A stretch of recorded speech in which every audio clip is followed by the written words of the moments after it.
ओम शांति। तो आज अगर हमें कोई भी व्यर्थ विचार आते हैं तो हमें अपने अंदर जाना है, स्वधर्म पे अपना अटेंशन लेके आना है। स्वधर्म, आत्मा का धर्म।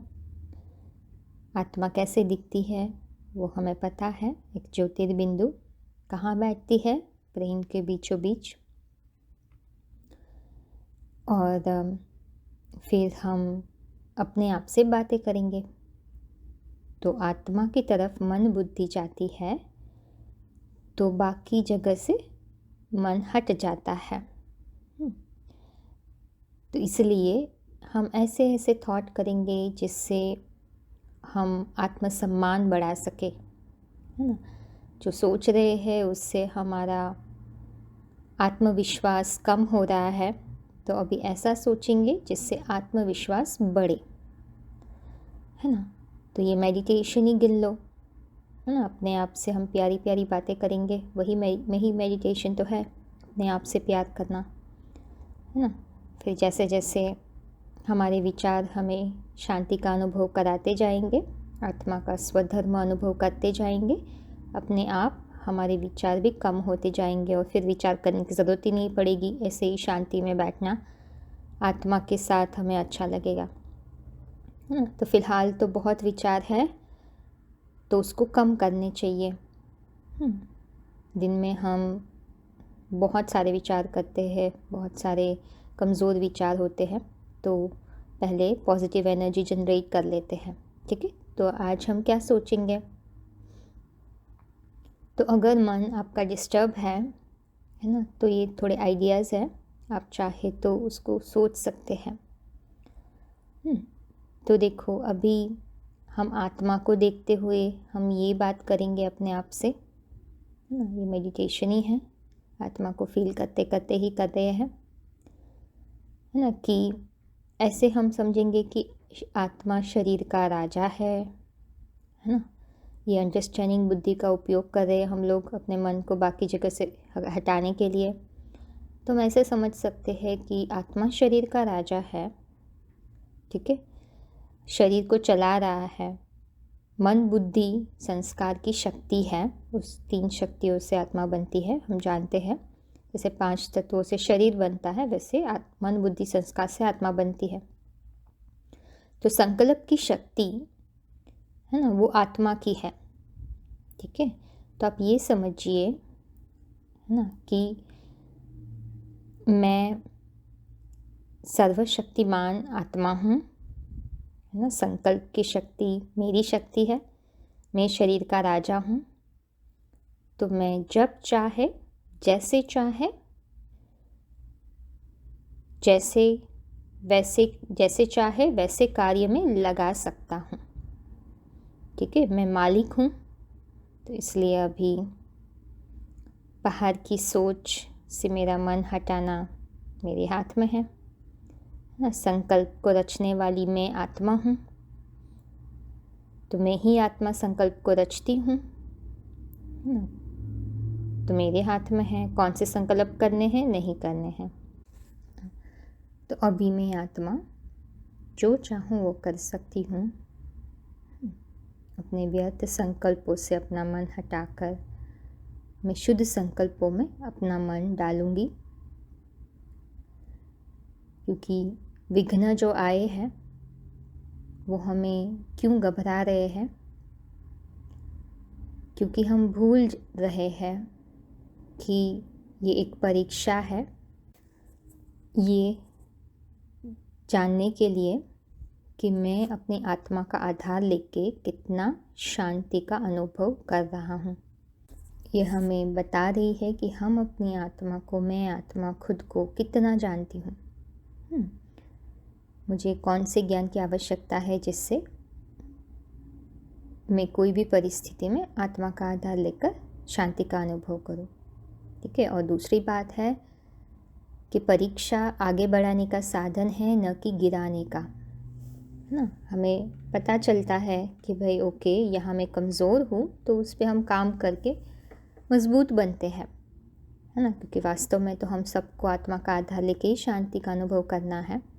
और बाहर से भी अगर मैंने गलती की है तो हमें पता चलता है कि ये आसुरी गुण से गलती हुई है, तो उसको हमें निकालना है ना। और सिचुएशन हमें ये सिखाती है कि अभी हमें कारण पे के निवारण पे फोकस करना चाहिए, कारण पे नहीं।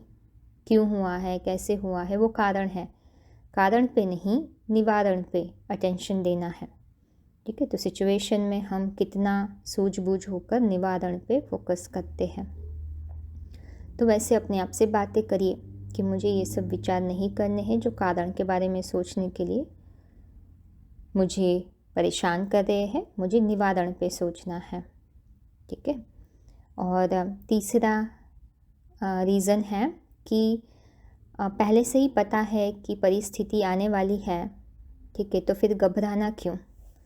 तो परिस्थिति आई है, ठीक है, पहली बात तो हमें ये बताने के लिए कि कुछ तो है जो आप जानते नहीं हो, है ना। तो ज्ञान को पक्का करिए जिससे आपको पता चले कि आगे की भी परिस्थिति आने वाली है, जिससे परिस्थिति आने पर आप घबराओगे नहीं। ठीक है, अगर आपको पहले से ही पता है कि परिस्थिति आने वाली है तो फिर क्यों घबराओगे। ठीक है, और जितना जितना हम विघ्नों में क्या क्यों कैसे करते जाएंगे उतने ही हमें विघ्न बड़े लगेंगे। ठीक है, राई जो है वो पहाड़ के समान लगेगी। तो ऐसे ऐसे अपने आप को आत्मा देख के बात करिए कि मैं एक ज्ञानी आत्मा हूँ। ठीक है, मुझे कारण पे फोकस नहीं करना है, जो हुआ हो गया, अभी निवारण पे फोकस करना है। अगर मैं व्यर्थ संकल्प करता जाऊँगा तो मेरी आत्मा की एनर्जी कम होती जाएगी, मेरे का एकाग्रता शक्ति कम होगी, तो मुझे कोई सल्यूशन नहीं मिलेगा, मेरी बुद्धि सल्यूशन नहीं देगी। ठीक है, तो वो भी आपको अपने आप से बात करके रियलाइज़ करना है। और ये भी समझना है हम कलयुग में हैं, कलयुग में अगर परेशानी नहीं आएगी तो क्या आएगी, है ना। आसुरी सृष्टि है, वातावरण अशुद्ध है, हमारे हिसाब किताब बने हैं, तो परिस्थिति तो आने ही वाली है।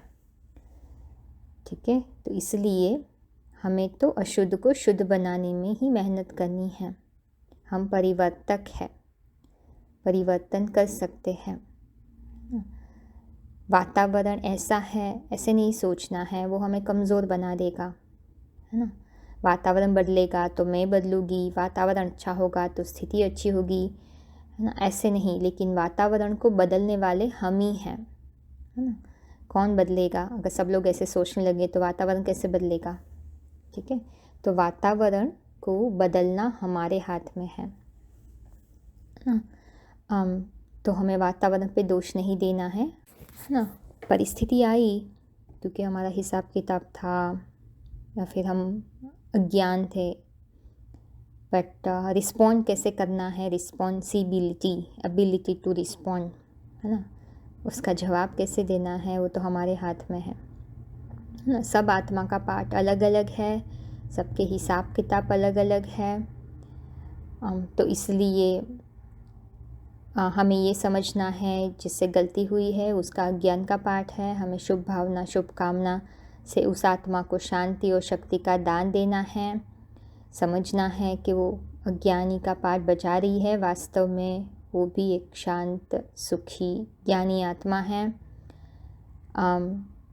तो हमें अपनी श्रेष्ठ स्थिति को नहीं भूल जाना है कि हम बड़े हैं, समझदार हैं। ठीक है, हमें घबराना नहीं है। हमें अपने सतोप्रधान पाठ के बारे में पता है। ठीक है, देखिए हम एक सात्विक प्योर आत्मा हैं, तो विश्वास रखना है कि संग के रंग का प्रभाव हम पे नहीं डल सकता है। हमें वातावरण को बदलना है क्योंकि हमारे में इतनी शक्ति है ना। वातावरण के अधीन हम नहीं हैं। तो हमें अपनी कमज़ोरियों को निकालने के लिए परिस्थिति आई है। हम अपने जीवन को परिवर्तन करेंगे तो हमारे द्वारा अन्य आत्माओं भी परिवर्तन कर सकेंगे। और हमारी शक्ति को परखने के लिए भी आई है। ठीक है, हम कितने शक्तिशाली हैं। तो माया का आना अर्थात विजयी बनने के निमित्त बनना, शक्तियों की प्राप्ति को अनुभव में लाने के लिए निमित्त कारण माया बनती है। अगर दुश्मन ना हो तो विजय कैसे कहा जाएगा? ठीक है, तो दुश्मन होंगे तो ही विजय कहा जाएगा ना, लड़ाई में लड़ेंगे तो, है ना। तो माया से हमारी बात चल रही है, युद्ध चल रहा है, तो हमें जीतना है, हारना नहीं है ना। हार कर उनके गुलाम बन जाएंगे, माया के विकारों के। हमें तो मालिक बनना है, माया जी। ठीक है, तो आज यहाँ रखेंगे। तो ऐसे बहुत मीठी मीठी बातें करिए, अपने आप को आत्मा देखकर आप देखिएगा, आपके सब व्यर्थ विचार चले जाएंगे ना। अगर कोई भी प्रश्न है तो आप हमें पूछ सकते हैं। ये रेफरेंस है अव्यक्त वाणी 31/5/77। ओम शांति।